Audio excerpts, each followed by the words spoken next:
Okay, so I just accidentally deleted the first recording, so here we go again.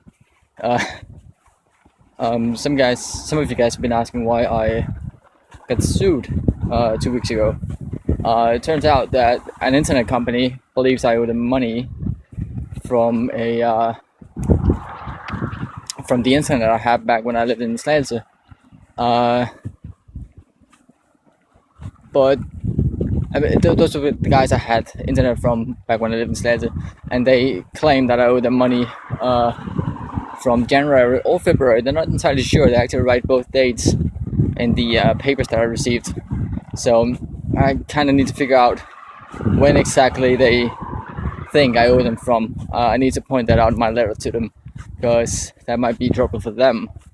Anyway, about an hour ago, I found the email that proves that I shouldn't actually pay them anything, which was more difficult to find than I thought, because Outlook can apparently find emails from 2007, but it has trouble finding emails if you search for the guy you send it to. It won't actually find it or something. I don't know. It's weird, but I eventually found it, and it proves that I sent an email back to them in November, asking them to cancel my subscription because I didn't use it and I couldn't pay for it anyway. And then I think a few months later, I sent them another email saying it again, and they haven't replied to either of them. So I think that really proves my point in the case that I shouldn't actually pay anything, because I actually did ask them earlier to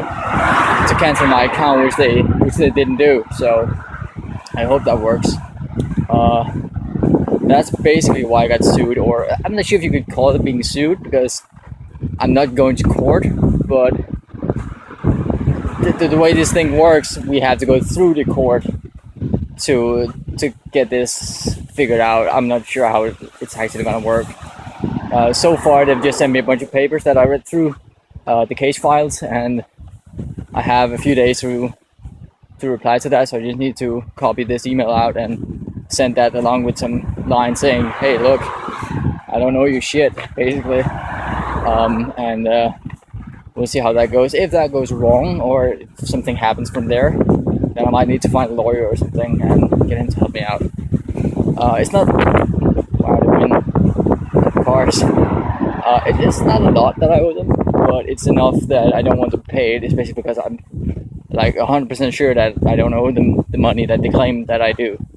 So that'll be interesting to see what happens. But I got my fingers crossed and hoping to get this sorted out soon. So yeah, that's basically what's going on.